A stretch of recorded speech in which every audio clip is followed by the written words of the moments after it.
Yo, it's Mio, and that means it's time for Mio on MMA. Recap of this weekend's UFC Fight Night, RDA versus Fiziev. A day late. Sunday was a busy day for me, and as a result, I'm coming to you from Monday. It is 2 p.m. here in the Eastern Time Zone, and I've, managed to clear off enough of my plate in terms of work to get to this. Quick bit of news that doesn't relate to the fight card. Of course, after I put out the prediction video, Tony Kelley was removed from the UFC roster. And of course, I have put out views on Tony Kelley before. Both, to be honest, both before and after the whole xenophobia, dirty Brazilian thing that he had and the cancel culture stuff he pulled out. And it's kind of interesting because there are still people, there are people who are legitimately butthurt about this. To be clear, I like Tony Kelley in the cage. I enjoy his fights. But the headache that came with him with the anti-vaccine stuff to the point where he would drive rather than fly and cut weight in the car to get places. As well as obviously the dirty Brazilian thing, the fact that he does have a history of DV and is dating one of MMA's faces of DV survivors, I suppose you could say that, Andrew Lee. The headache associated with having him on the roster greatly outweighed the advantages of having him on the roster. And whether it was he was cut or his version of events is he simply had his contract expire. One, it's a bit weird to have a 4-fight contract. It was 4 fights, right?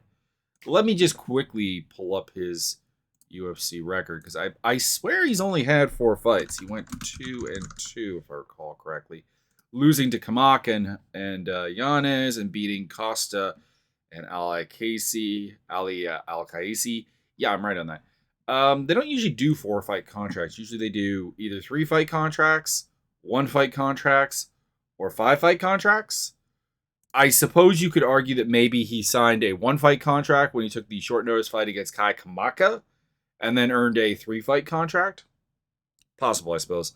But the thing is that either way, it's whether it's the UFC cutting you or the UFC allowing your contract to expire, it's the UFC telling you the same thing either way.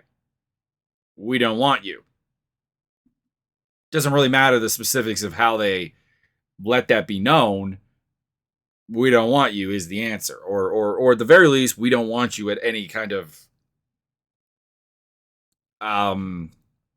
logical pay, I suppose.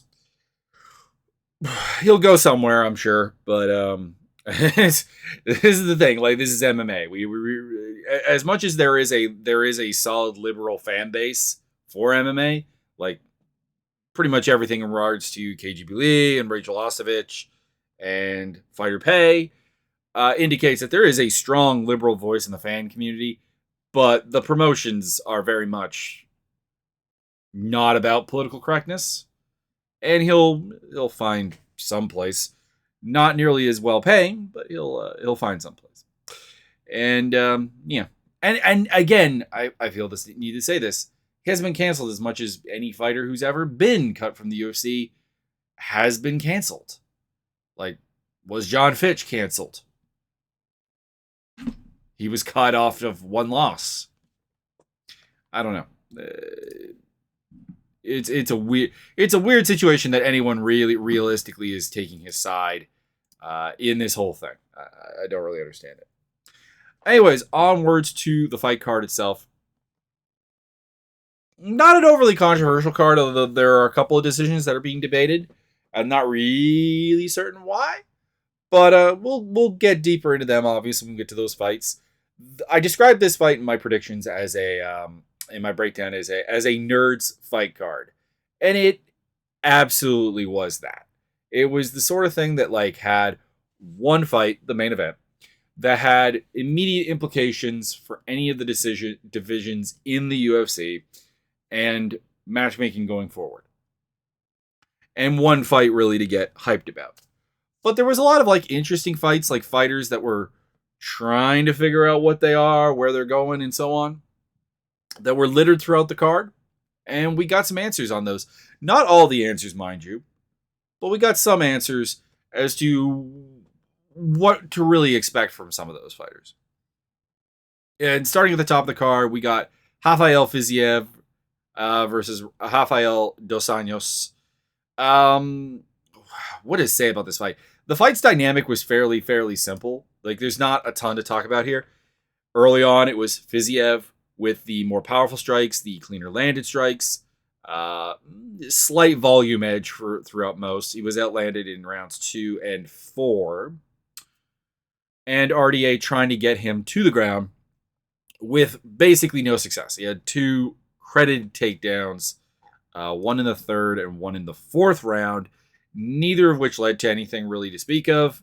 And as a result, we can't. Okay, I have the wrong stats up. How embarrassing. Yeah. So he got takedowns in rounds 3 and 4, total of 3 minutes and change of control time. Not enough really to say much about it. Prior to that, he had 31 seconds up against the cage in round 2 and like 2 minutes in round 1. I had Fiziev up 4-0 when he scored the knockout. I understand that one judge had it 2-2. I don't really think a 2-2 scorecard into the 5th round was really viable, honestly, because I think they gave him the 3rd round. He was outlanded almost 2-1 in the 3rd round. So the takedown, to me, and the control time, such that it was pretty much useless. There wasn't really any damage achieved with it. And again, this is the damage-based scoring criteria. Damage, then effective striking and grappling. Then you go down to like control and aggression. It's, it is possible to win a fight on control. In fact, we're going to talk about that in the co-main event. But it's incredibly hard because it involves your opponent doing very, very little. And the thing is maybe I'm alone on this, but Fiziev seemed to be hitting harder, seemed to be hitting cleaner. So anytime Fiziev landed more strikes than RDA, you kind of had to give him the round. And that, to me, is why the 3rd round had to go. The 4th round going to RDA, don't really agree myself, but you could definitely make that argument. He did land more, even if I think, again, Fiziev landed the better shots and the cleaner shots, the cleaner and the harder shots. But at least there is a volume advantage there, and at least there was some top progression in the 4th round, but not much. Fiziev knocked out RDA in the 5th round, obviously. Takes the win. I'm not going to say this answers every question I have about Fiziev. Of course, coming into this fight, I picked RDA on the basis of we had never really seen Fiziev face a solid takedown attack over the course of 3 rounds, never mind 5 rounds. I was looking back at his numbers of stuffing takedowns, and yeah, he stuffed a bunch of takedowns against Alex White, but Alex White is not a good wrestler. Alex White is mostly a brawling kickboxer who, during his fight with Artem Lobov, found out that he could actually take people down, and then that kind of became part of his game, but it wasn't a very good part of the game. And then, he stuffed 4 takedowns from Mark Jacasey. So this was by far the biggest threat he faced in that regard. And he passed that test admirably. He stuffed all but 2 takedowns. When he was down, he was very hard to hold down. He was very safe on the ground. I don't think I'm completely sold on the idea that you can't out-grapple Fiziev.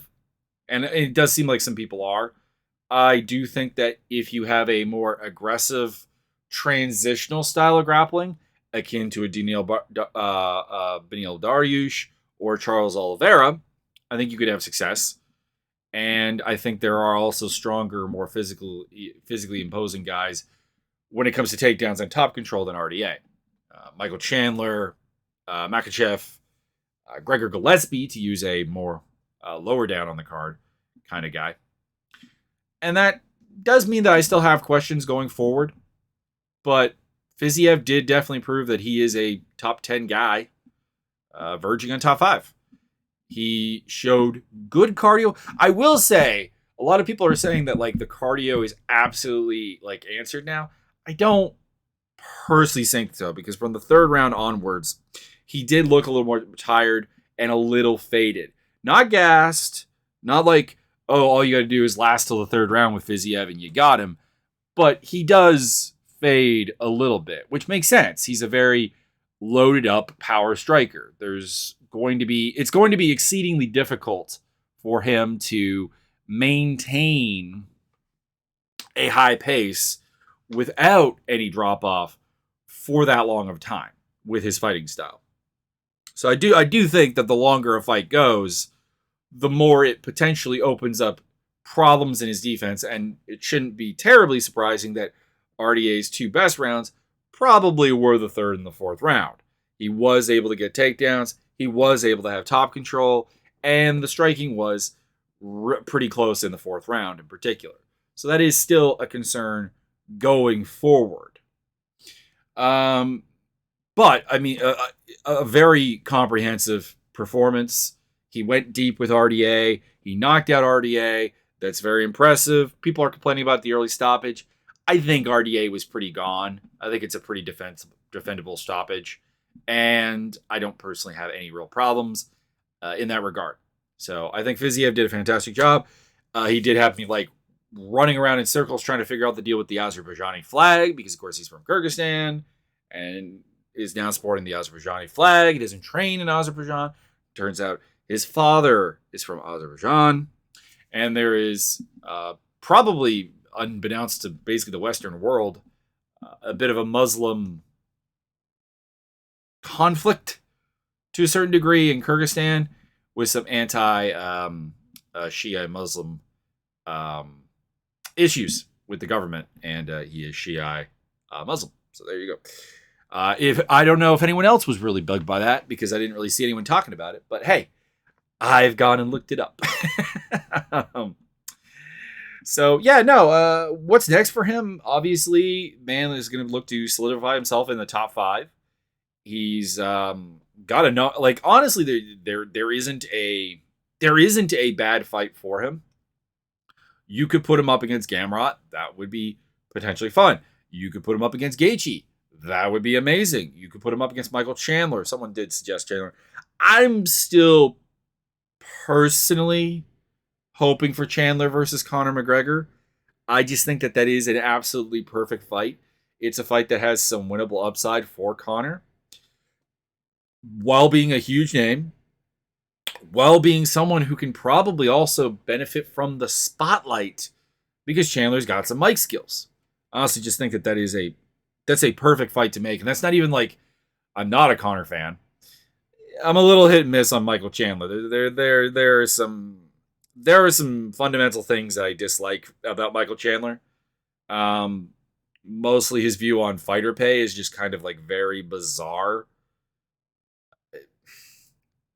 I'm not going to go too terribly deep into it, but like I've become significantly less of a fan of Michael Chandler to a degree the more I learn, which is not amazing. But that fight, I think, just makes a tremendous amount of sense. So I would go with the Fiziev versus Gaethje fight. I think that's straight fire. I think that that's an amazing fight to see. And here's the thing with Gaethje. Some people have been talking about taking a step back with Gaethje. Justin Gaethje himself has said it, that his fighting style is taking years off his life, and he's okay with that. And to me, eyes are wide open. Why not go for inherent, violent weight title fights, essentially? So yeah, go with Fiziev. And for RDA, I would love to see RDA fight Gamrot. Probably two of the better grapplers from a top position standpoint in the sport. I think RDA is the deeper well of technical ability, but Gamrot is, I think, probably at all times, but like especially now, the more athletic of the two. And I think that would be a very interesting fight. And I have a lot of questions about Gamrot still after the Saryukin fight. So this feels like a big name value fight for Gamrot that asks some questions without getting too deep into the title picture. Even though like I'm totally comfortable with a Gamrot title run. But I think this one would be perfect. Next fight down, we had this was boring. Armin Petrosian versus Kaiho Bohayo. What to say about this fight? Bahia landed 12 strikes, won the fight, and you could argue won all 3 rounds. Personally, I gave the 3rd round to Petrosian because, frankly, he did some damage, and Bahia did not do any damage really throughout the entirety of the fight. And the 3rd round was the only one where Petrosian got any coherent offense going. I'm not sure what this fight does to my perception of Caio Bahia in a good way, because sure, before this fight I was talking about how Bahia didn't have particularly great takedown entries, and that was part of why I was picking Petrosian. I thought that in a way that there was that Bahaio's striking game doesn't necessarily translate to the wrestling game as well as it should, and he's a fighter who in some ways relies on someone being willing to grapple with him to actually implement his grappling game. And then I thought after Petrosian was able to get up from under Robocop, was able to fight off some takedowns, that he would be able to do well. And then Bahia came out and took him down effortlessly in the 1st and the 2nd round, and even in the 3rd round, with double leg shots. The only problem I have is that until the 3rd round, Petrosian had no takedown defense. If you watch the takedowns in the 1st and the 2nd round, the footwork from Petrosian is incredibly sloppy and incredibly beggy to be taken down. It's kind of one of those things is yes, Bahia went out there. He did something I had doubts that he could do, but his opponent made it exceedingly easy for him. So has my opinion changed? Do I have an actual basis for replacing my theories on Bahaio's limitations as a fighter or not? And it's a weird one. It's one that I still don't know what to say about. The fight was boring, and I'm not going to go really any further into the fight itself. So let's talk about where they go from here. For Bahia, I do like the idea of putting him up against Brendan Allen. Brendan Allen is a competent grappler. He is, at times, pretty bad wrestler. And without going terribly high up, and it's also here's the thing. After watching Brendan Allen's fight with Jacob Malkoun, I kind of want him to be punished. The Malkoun fight should have been a springboard into something way bigger than Caio Bahia. But at the same time, he's had a stinker fight there. This is a stinker fight. Put them against each other. Hope that the fact that they're more active grapplers against each other will lead to something cool, because I could see it being actually very cool. And maybe we learn something about Caio Bahia. Also, let's be honest, the UFC's treating Bahia as some kind of actual super prospect, because he's co-main evented 2 fight cards now in 2 fights. I don't really know why. Neither fight really begged for that treatment, but here we are. Might as well treat him as somebody who's, top 20-ish. And for Petrosian, I don't really want to see him wrestle again. I'd prefer to see him strike. That part of his game is at least interesting and fun. But at the same time, I also don't want to see him just in straight-up kickboxing matches. So we got a fight between Puna Soriano and Dolce Lundjimbula coming up.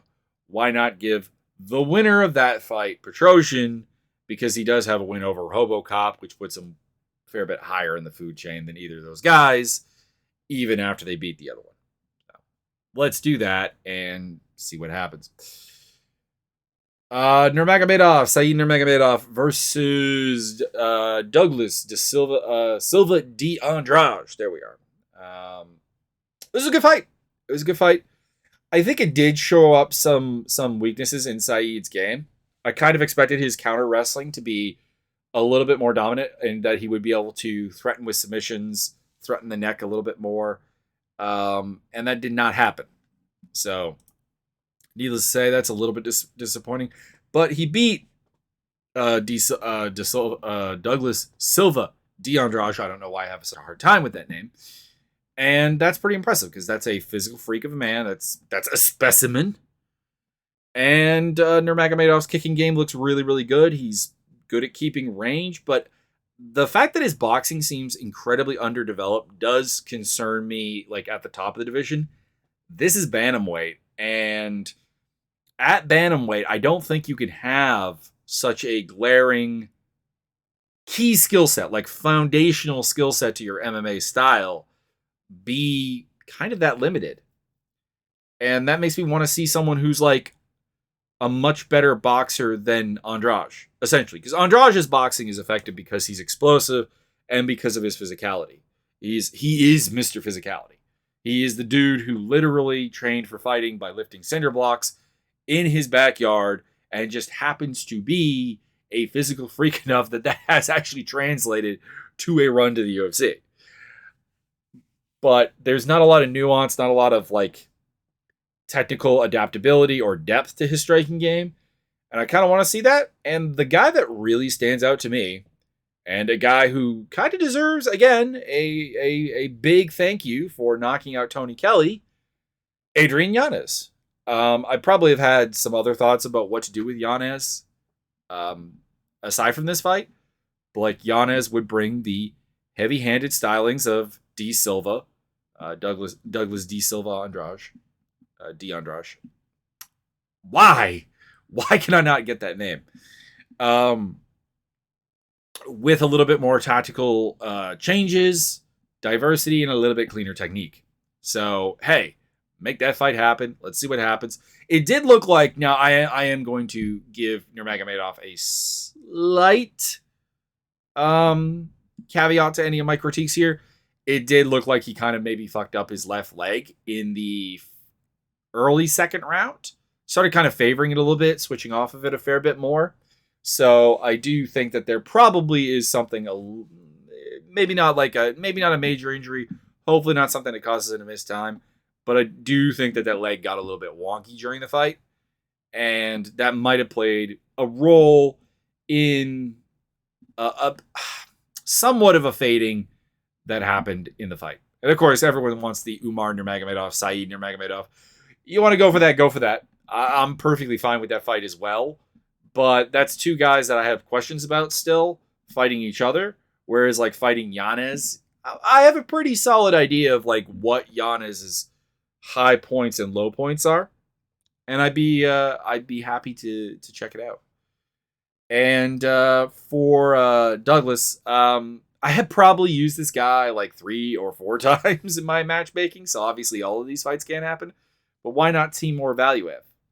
It's a guy who will ask some similar questions, like, has some physicality to compete with Andrade, has a fairly versatile kicking game, although not nearly the one that Saeed Nurmagomedov has, and has a little bit better of a boxing game and maybe a little bit of a better ingrained wrestling game as well. So, like, fun fight, interesting fight. Two guys that are interesting, but I think we've like definitely seen a ceiling for them. So why not put them together and just let fireworks fly? Then we had Chase Sherman versus Jared Vendera, heavyweight bout. This was way better than I expected it to be. Like, the issue with Chase Sherman is he's looked just incredibly unhappy in all of his fights, and Vendera just isn't very good. So I expected this to be pretty bad. I was pretty good. It was a fun, if a bit sloppy, striking affair. Chase Sherman showed off some better head movement, some defensive acumen that he's desperately needed. And Vendera showed off incredibly bad fight IQ by, this is the guy who willingly went to the ground with Alexei Olenek and got scarf choked. Or, well, I think it was a neck crank, technically.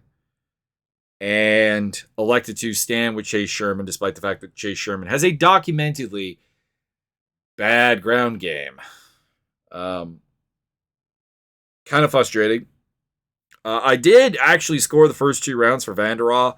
I think most people had it 1-1. My reasoning essentially is that Vendera landed slightly more in each round. And yes, volume is not everything. But I also thought he was hurting Chase Sherman quite a bit, actually. I know that there's a lot of superficial damage arguments for Chase Sherman, mostly because I think Vendera welts up like really, really easily. Like in every fight Vandera's had, he's been hit by like kind of like just like set up jabs, and it's kind of reddened up his face a little bit. I think you have to look past that a little bit. I'm not a big superficial damage kind of guy because when I think of damage, I'm thinking about fight ending damage. If we're being completely honest here, I mean traumatic damage, whereas like little cuts and little swelling obviously can lead to a stoppage. Obviously, cut stoppages are a thing, swelling and eye close is a thing, but these take more than just simply marking someone's face up. There are people like GSP, I've always used that example, who showed damage incredibly easily. People like BJ Penn who don't show damage. So, like, how do you take that into account? Like, go back, watch John Fitch versus GSP. Look at GSP's face and realize it looks actually about as welted up and, like, as damaged as John Fitch's, despite that being an incredibly one-sided fight. So, anyways, I thought Vendera was landing the slightly cleaner, slightly harder punches. And he was landing more of them. But he was fighting an incredibly stupid fight. And eventually, Sherman clipped him. And he took a hellacious beating there in that third round that probably wasn't required. This is one of those cases where I am going to go with, like, late stoppage by the ref. I get it. He was still standing on his feet. You were kind of waiting for him to go down. But I think standing TKOs probably actually should be a little bit more common than they actually are. I think if you watch that sequence again, Vendera is very, very much done from the first, like from when he gets rocked. And I'm not saying call the fight at that point, but there were a lot of punches landed that probably didn't need to be landed in that particular one. Sherman did end up outlanding Vendera. Let's see here, the numbers. Oh, okay. Sherman actually outlanded Vendera quite badly in the first round. Okay, no. Okay, I'm revising my scorecard. I might go back and rewatch that one. Vendera did not land nearly as much in the first round, but the second round I do stand by. He outlanded him 44-80. 44-40, and yeah, got that one done. Case in point here. Something to keep in mind: how many shots he ate after he got hurt. Chase Sherman landed more shots in the third round of a fight that was stopped with almost 2 minutes to go than he did in the first or second round. And Chase Sherman was landing at a pretty high clip. I mean, 137 punches for a heavyweight fight. It's quite high. And the most of those came in the third round.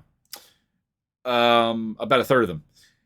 Anyways, what's next for Chase Sherman? I'm of two minds here because on one hand, I'm still deeply uncomfortable with seeing Chase Sherman in the UFC because while he looked reasonably happy in this fight, he was fighting kind of bottom of the barrel heavyweights, and I mean a guy who literally is 1-4 in the UFC. He was fighting. I still don't know how to feel about it. Like, is this like Chase Sherman has like found a new passion for fighting, and he's kind of ready to do this and, you know, learn some things? Because, like I said, he did show better head movement than he has shown in the past. But I don't know. It's one fight. Is he? Because like at one time, I actually did think that Chase Sherman was a pretty good prospect. He's got fairly fast hands. He's got a for heavyweight, not a bad diversity of striking attacks. And sure, his grappling is kind of piss poor, but at heavyweight, that's not necessarily the biggest problem in the world. And his defense is bad, but he does have a good chin to back that up.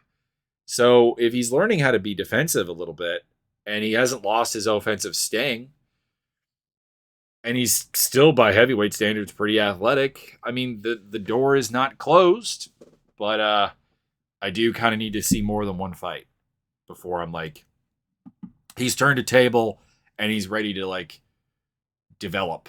For next fight for him, I put the winner of Justin Tafa versus Dontel Mays I don't think he's fought either of those guys. Obviously, if he has, then that would kind of rule that out. Let's have a quick look here, because he had that run in the UFC way back when he lost to Justin Ledet.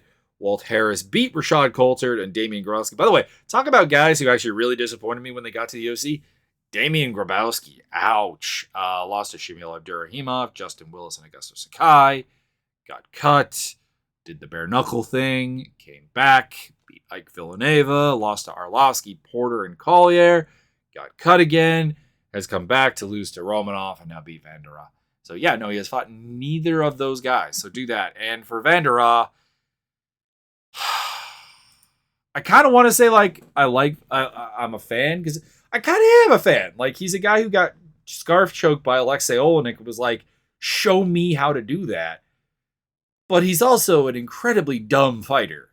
And like, on a fight IQ level, he is a dumb fighter. And there's not a lot of physical ability to back that up beyond just true grit and determination. So he's now 1-4 in the UFC. He's kind of got to get cut, and I can't say that I'm unhappy about that, because he should have fought this fight against Olenek, and he should have fought the fight he fought against Olenek against Sherman. It's kind of really simple. Like, those are two losses that probably easily should have been turned into wins. There you go. Moving on to the next fight, Ayman Zahabi versus Ricky Tercio. This was stupid. I will freely admit, much like I'm changing my mind on the Vendera Sherman first round, upon a rewatch and really paying close attention, and thank you Twitter for this, I had initially scored the first round for Tercios. I apologize for that, because he was landing nothing.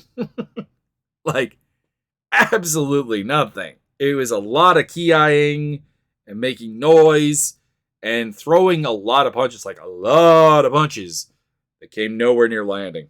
And mostly were just parried off and blocked and whatever. And Ayman Zahabi won this fight very easily, if you just ignore the bullshit. I hope that Tercios is simply transitioning to a different style that is more defensively sound. And this fight was essentially a product of him being uncertain with that style. That this was essentially a fight in which he was trying some new things out. It overrode the things that had worked for him before. And that transformation will continue to happen. He will retrieve some of the old aggression and some of the old actually effective offense that he had and mix it in with a more defensively sound style. But my God, is it a work in progress. This was terrible. This was really, really bad. This was worse than Bahio versus Petrosian, because at least in Bahio Petrosian, you had two people who were on some path to victory, even if Petrosian's was just like completely thwarted. Tercios was out there fighting a fight that could not possibly result in a win, or at least shouldn't. And Zahabi was doing his level best to actually leave the door open. It's a frustrating fight. I said this in the lead up. I feel that Ayman Zahabi's problem is that he really does fight like he's consulting a textbook. So the opponent goes out there and does something. He's like, the correct textural response to this is this, without any real like thought as to what that fighter is, though. And that means that anyone who presents non-textbook jankiness has been a huge problem for him. That's why he probably actually, his two wins are over two guys who have the most textbook fundamental striking of anyone he's fought in the UFC. Reginaldo Vieira and Draco Rodriguez. Part of that is they're also some of the worst fighters he's fought. But still, like, he should have done way more in this fight. And that's all I have to say about this fight. This fight was terrible. I don't want to try remembering it. For next fighters, I don't really care. I don't really care. Zahabi, I think, is an incredibly capped fighter, and Tercios is going through some things. We'll just leave it at that. I put Tony Gravely for Zahabi, and I put Johnny Munoz Jr. for Tercios. No particular logic at all. I guess in Gravely's case, it's just he's also a very, very capped fighter that I honestly just don't think is going to turn the corner. So why not do him and Zahabi? And then Munoz Jr. was like the only person I could find on the UFC roster that I was reasonably certain had not been cut. That kind of fits into like the skill position of Tercios. By the way, not a good look for the Ultimate Fighter. We're going to talk more about that later. The most recent completed season, of course, Tercios won that season, and Tresean Gore was on it as one of the big things. And like, let's just skip over to the Gore fight here real quick. Tresean Gore versus Cody Brundage. Brundage came out, wrestled him for a bit, got tired, I think, honestly, which is a terrible sign for him. And then what is a terrible sign for Gore is that while tired and while being a guy who isn't notably a good striker in any real shape of the word, Brundage knocked him out. Man, middleweight is just gonna middleweight. I guess, in a nutshell. I don't have a ton more to say about this fight other than like, let Tresean Gore go. He's got a lot of athletic ability. Let him build some stuff on the regional scene. Let him build up some skill sets. Give him some depth. He shouldn't have been on the Ultimate Fighter to begin with. Like, I think that, not that someone 3 fights into their career can't be on the Ultimate Fighter, because they can. Josh Koscheck had less than that, I think, when he was on the Ultimate Fighter. And then other ones, Amir Sal and so on. But like, these are people who have deep rooted combat sports experience in another discipline. In Koscheck's case, wrestling. In Sadala's case, actually a couple different things. I think he did Sambo, and he did a couple different skill sets of kickboxing. So, like, you know, that's a deep well of ability that is kind of untapped. But with Gore, dude's just a scary looking dude. Like, he's the caricature of what Joe Rogan means when he says explosive, essentially. There's no skills to back it up. And it's not Gore's fault. He's not had the time. He's not had the cage time, the ring time to develop those skills. Send him to the regional scene. Hopefully he does something, and maybe in like 2-3 years, we're back to give this another try. For Brundage, somehow, against all expectation and hope, he's 2-1 in the UFC with wins over Lundjimbula and Gore and a loss to Nick Maximo. I don't even know what to do with him because he's still just kind of terrible. He's an okay wrestler who apparently actually gets tired wrestling. We kind of saw that against Maximo as well. He's got a good opportunistic sub game and apparently a good opportunistic power game, striking wise. I don't know. Throw him in there with Albert Duraev, I guess. But like, this is the problem with the Ultimate Fighter, is that I've said this. I actually rather like the Ultimate Fighter setup. I'm someone who does watch reality TV, particularly Survivor, as well as The Challenge. And I do enjoy, to a certain degree, the drama and social interaction of the house. It allows you to get to know the fighters more. Looking back at the first season of Ultimate Fighter, I became a fan of Nate Quarry off that. I became a fan of Mike Swick off that. I became a fan of Alex Caceres off that. I became a fan of Stephan Bonner off that. Somewhat to my dismay, given more recent events, but still, I became a fan of Forrest Griffin off of that. And then season after season after season, there was something to that. The problem is that now the talent pool of Tough has gotten so thin that, they're not sticking around. I apologize for the top typing here, but like I'm looking up the Ultimate Fighter and which season last actually presented us with like someone worth a damn.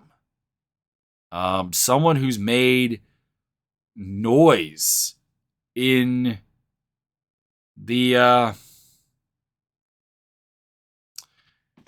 in the division that they won. Like, okay, sure, the flyweight tournament of champions back in 2016 delivered us, Tim Elliott, Brandon Moreno, and so on. But that was the reforming of division. Same with like, and then like, Tatiana Suarez and Khalil Roundtree from Team Joanna versus Team Claudia in 2016. Ryan Hall from 2015's Ultimate Fighter. Kamaru Usman with that weird American Top Team versus Black Zillions deal. But like, from the last 1, 2, 3, 4, 5 seasons of the Ultimate Fighter, we have produced jack and shit. Last 6 seasons, 5 seasons. Jesse Taylor won, not in the UFC anymore. Nico Montano won, not here anymore. Mind you, okay, that was the new champion is crowned season where she became the champion of the women's flyweight division. Coming off of that show, that produced actually some people that are still here because the division didn't exist. That's the thing is, excluding times where like essentially the idea was to create a division like strawweight, like flyweight, and somewhat the women's featherweight season. You're not generating anything. These are not. That's the thing is like every time the rosters have been recently put out there, it's a bunch of guys that I already know or girls are not really UFC caliber. And that didn't used to be the case. Like that's the problem. The well of talent is dried up because you got the Dana White Contender Series. Why would you go through the Ultimate Fighter when you could do Dana White Contender Series? Make the UFC that way. It's an outdated. Outdated at this point in terms of like what you're going to produce with it. There you go. That's my problem with it. So yeah, we have this. Then we had Jamie Malarkey versus Michael Johnson. This one was a bit of a weird decision. I'm not really sure why Johnson lost the first round. Let's go to the box score. Like this is one of those ones where like I actually think Malarkey probably won the fight as a whole because he outlanded him quite a bit more and he actually did way more damage. Like that second round was very one-sided. Like in a perfect world, I think that's probably like a 10-8 round. But Johnson knocked Malarkey down in the first round, got knocked down himself, but I think he had him hurt more. And again, the strikes landed exceedingly close in both the first and third round. And I think Johnson's are a little cleaner, a little crisper, a little faster. Johnson is actually a very good boxer. I've said this. His problem is his will to win, I think is I question, and his like grappling fight IQ is terrible. I'm not overly mad at the decision because I will say this. I would have liked to see Johnson try to do more to end the fight in the first round when he knocked down Malarkey. I would have liked to see more killer instinct there and get the job done. I don't have a ton more to say about the fight. It's a good fight. Go watch it. But it's like one of those fights that like I think honestly we didn't learn much about Johnson. We didn't learn much about Malarkey other than there are limitations to Malarkey's cardio because it looked like he did gas out in the third round. That he gassed out from kicking too much ass in round 2, essentially. But I don't know. Not much more to say about it. Honestly, if I'm Michael Johnson, I still don't know why he just doesn't go box. Like, be it traditional boxing or bare knuckle boxing. I don't really. I know he has a wrestling background, and that's probably what led him to MMA. But I don't know. It's one of those ones where like, dude's got the athleticism and the hand speed and so on to like do boxing. Why not do boxing? If he sticks with the UFC, and I don't know if he will because he's lost a bunch of fights. Maybe put him up against Christos Giagos, another fighter that I don't really have a lot of idea to do with. And with Malarkey, I kind of want to see him against a grappler who can challenge him on the feet and maybe lead to like some awkward grappling situations and opportunities. And that's why I penciled in Claudio Puelles for that role. Now, Puelles probably actually should be facing someone bigger, like higher up in the food chain. But I don't know. I find that fight kind of interesting and kind of fun. And then the first two fights of first three fights. I somehow didn't list Onama versus Armfield or Njuku versus Roberson. Okay, so I got 4 fights to go here. Wow. Okay. Anthony Shoshenko, Courtney Casey. This was another controversial split decision. A lot of people had Casey winning. I can definitely see it. Like, the argument, obviously, is that Casey... Casey, I suppose you're saying wins rounds 1 and 3. I thought she did win round 3. Once she kind of got a little bit aggressive and a little bit, maybe even desperate is the word, she started achieving a fair bit of damage and like some actually fairly effective offense on Antonina Shoshenko. But the first round's a tough one. Don't get me wrong, I'm kind of like open to the idea that someone could win by pulling guard and like throwing strikes from their back while the opponent just doesn't do much. But at the same time, she surrendered top position. I think she was losing the striking battle up until that point. I've got to give that to Shoshenko. And Shoshenko did body her in the second round until the very end when Casey finally realized, I cannot hang out at range with Antonina Shoshenko and win the fight. The only problem I have with that is that should have been obvious since the first round. That's kind of the other thing, is that Antonina fought a path to victory, whether you agree that she won the fight or not. Courtney Casey fought terribly from any kind of tactical or strategic point of view. She did not press the advantages that she had, and were kind of obvious. Were honestly really, really obvious. Every time she just kind of threw caution to the wind, either through the guard pull, the end of the second round, most of the third round, when she started just stepping into the pocket and like inviting the clinch and inviting a closer range striking battle, she was winning. And elected to spend about, 8 minutes of a 15-minute fight not doing that. Probably actually closer to 9 minutes of a 15-minute fight not doing that. I don't have a problem with that losing. I don't.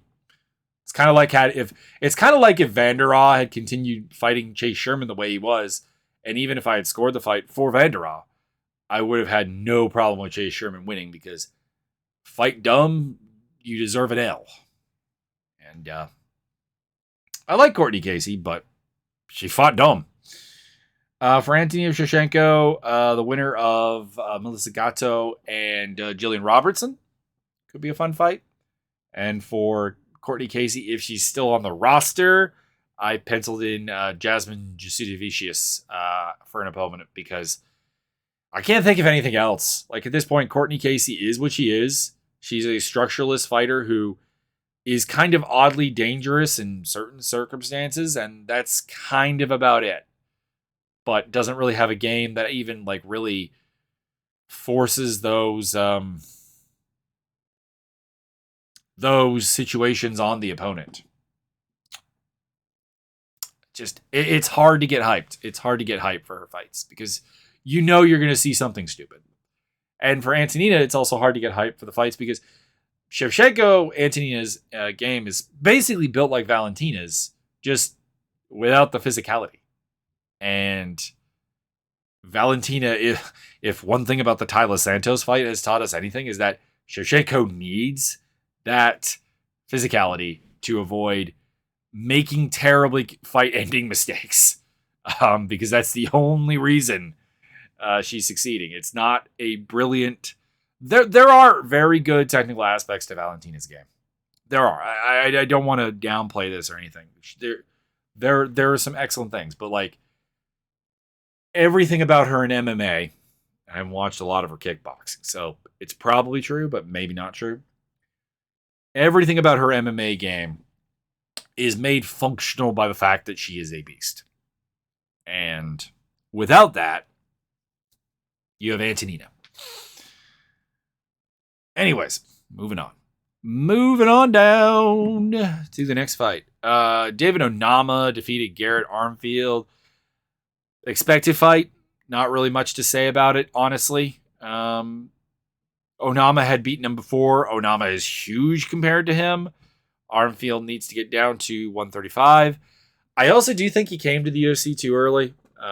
He is... Like, there's a lot of good things about him. There's a good power striking game. He's good at entries into the pocket. He honestly can do a lot of things. But, like, I think for his final form, he's... Excuse me, I had to burp there. Not remotely to the same degree as Tresean Gore, but he has to develop some things, figure some things out, and deepen himself up a little bit, and also let the Kill Cliff / formerly Sanford MMA training take over. Because like the thing about him is that he's training at Kill Cliff, and I don't really see like the hallmarks of the Henry Hooft striking game in him. I think once those are there, he's actually kind of a scary guy at bantamweight. But bantamweight is a super deep pool, and actually this reminded me a lot of Damon Jackson's last fight. Although more impressive for the Damon Jackson in this case, which is David Onama. Someone coming in with who's just way smaller and who delivers a surprising good one. Because a lot of people actually thought Armfield won the first round. And I'm not entirely sure I agree with that. But I also don't find it incredibly... I don't find it incredibly problematic, I suppose. But, like, got outlanded. Quality was fairly similar on there. And then, like, I don't consider, like, a minute 52 of, like, control time, I'm doing air quotes, to be really worth anything. Especially when it's, like, I'm trying to remember even what that 1 minute 52 is. I'm assuming it was against the clinching, against the cage and clinching. For Armfield, I would like to see him go back to the regional scene. He won't. He'll get another fight. I have no idea who he'll match him up against because I don't know how they'll treat it. And for Onama, I kind of wish I had put some thought into who his opponent should be. But for some reason, I missed this fight when I was doing my like little matchmaking notes. So let's have a quick look at featherweight. Let's see what we can come up with for him because I am super interested in him as a prospect. Even if this particular fight didn't do much for me on that regard. So look at the Topology rankings, and he's around a bunch of guys who are either not in the UFC or are really not in a position to fight him. Just, on the win-loss, I like to go win-win as much as I can. The next guy up who's coming off a win in the UFC is Nate Landwear. Maybe? I don't know. Landwear versus Onama. How do I feel about that? I feel like more would be a good idea. But I mean, at the same time, this was originally supposed to be him against Austin Lingo. So, sure, why not? Nate Landwear. It's better than the Lingo fight. I don't really know why the Lingo fight got made. I felt like that was very much underselling him. And all right, the other two fights, not much to say about this. Kennedy Njoku went out there and destroyed Carl Roberson. Roberson looked incredibly uncomfortable like the whole time in that fight and should never go to 205 again. He was ready to be done at the end of the first round. And honestly, if Kennedy had just not been looking for submissions and been looking for just pounding him out, probably would have happened way sooner. I do like what I'm seeing from Kennedy. I mean, dude's a 6'5", 205er. He's incredibly huge. He's got great athletic ability. He's a little bit older than I always think he is. Every time I see like he's in his early 30s, I'm a little bit surprised. But it's not too late at 205 to continue to develop skills. And it looks like Fortis MMA is putting something together here. And that win over Carlos Ulberg is it's aging quite well because Ulberg's been doing pretty well. Pretty well. I don't have much to add about that. Roberson, go back down to middleweight. Might get cut. I don't know. And for Kennedy, continue on the pathway that he's on. Put him in there with like a legitimate 205er next. In terms of like size. Have him go out there and see what happens. Because I still don't know how much of this is just Roberson being like way too small for the division and just way broken. I don't know why Roberson keeps going up in weight. Because every time he does, he looks actually very, very uncomfortable. He's done it a couple of times. I don't understand it. I will say James Krause's corner advice, I think, was a bit lacking here for Roberson. Don't get me wrong. What he gave Roberson didn't follow anyways. So like this loss is on Roberson. It's not on James Krause. But there was a lot of like things that remind me that James Krause is a dude who's actually really, really used to having reach as a weapon. And when his fighters fight someone taller than them and better at range, doesn't give necessarily the greatest advice. So kind of just, and that's not a critique necessarily. Every coach has a style, something they gel with. There are fighters over the years that have not really gelled with Firas Zahabi, who's a great coach. There are fighters who over the years have really gelled with the Team Alpha Male system, and a lot of ones that really, really shouldn't even think about it. James Krause's gym is just kind of the same thing. I think you should have some of the intangibles of your coach in you if you're going to go there. So if you're nothing like James Krause as a fighter, I'm not sure it's a great idea. But like he's doing a great job with David Onama, for example. It's just I think Carl Roberson, not really a good fit there. So another gym would probably be a good idea, and that's not an insult to the gym.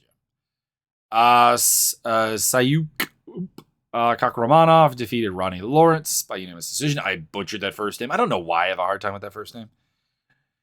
I think there are some people that are maybe like overhyping this win because there are like a lot of people who are like very high on Kakramanov right now.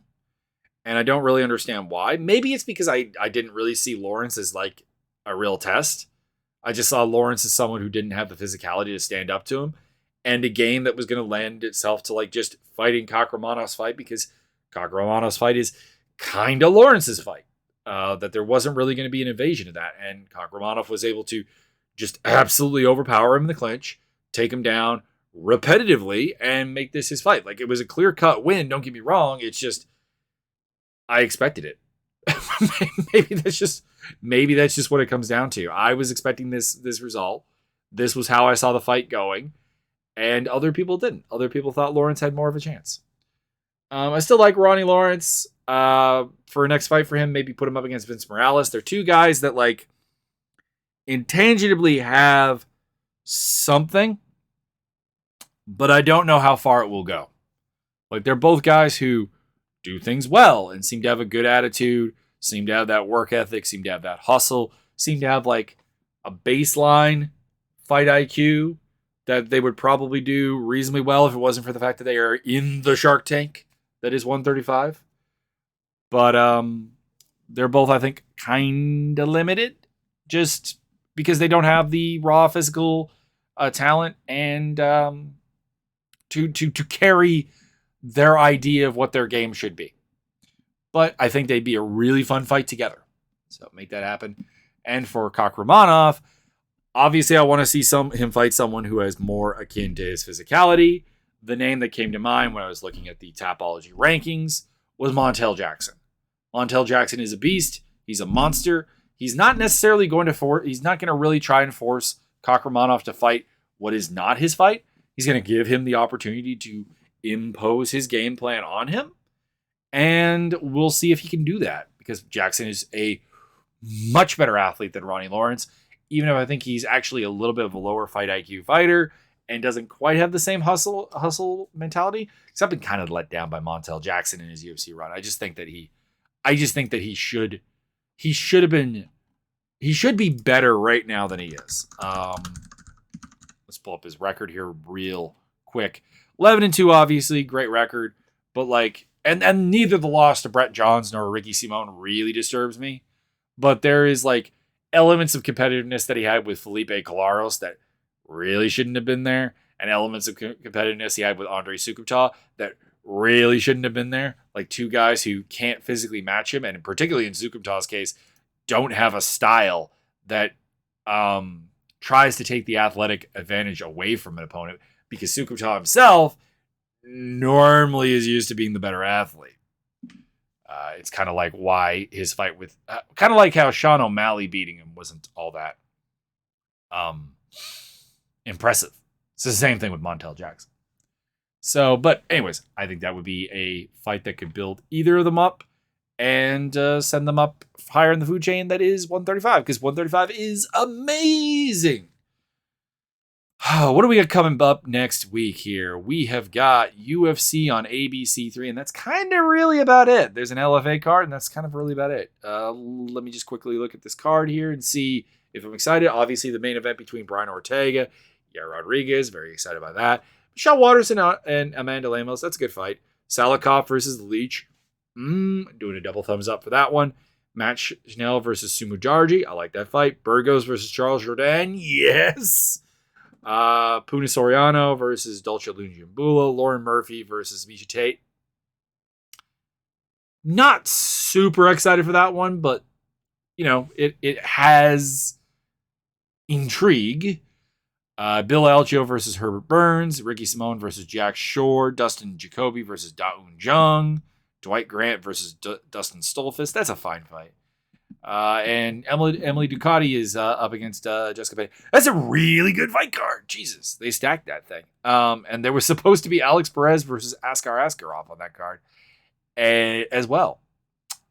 Wow. And oh yeah, it was supposed to be Billy Q versus Bill Algeo. I'm a little disappointed we're not getting that fight. Still, Herbert Burns is a good replacement, but I'm a little bit disappointed that we're not getting that fight.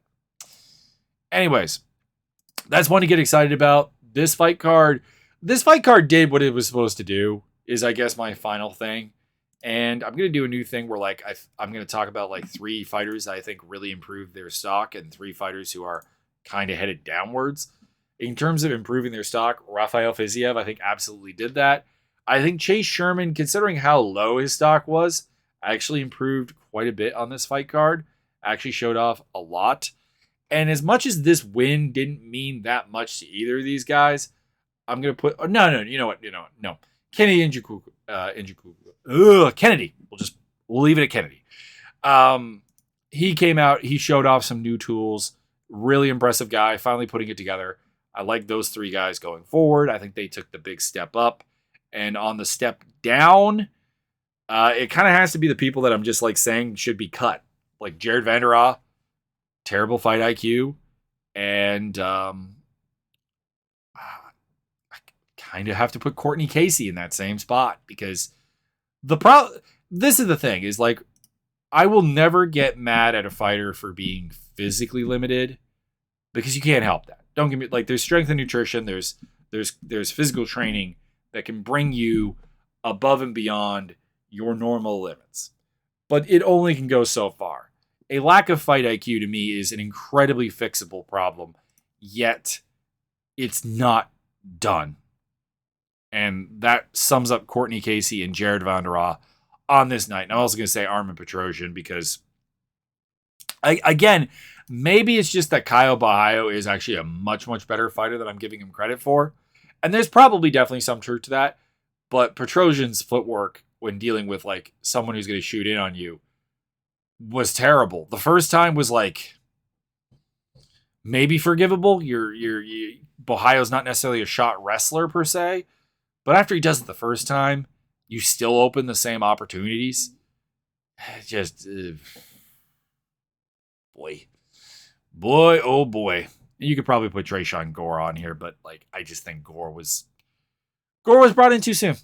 Like it's nothing to do with hate against the guy. I just think that he came in way too soon. I think there's a bright future. There is a bright future if he goes to the regional scene, develops his skills, and comes back later on, because it's middleweight, and you can keep it up for a fair and you can go a fairly long time at middleweight, being a solid fighter.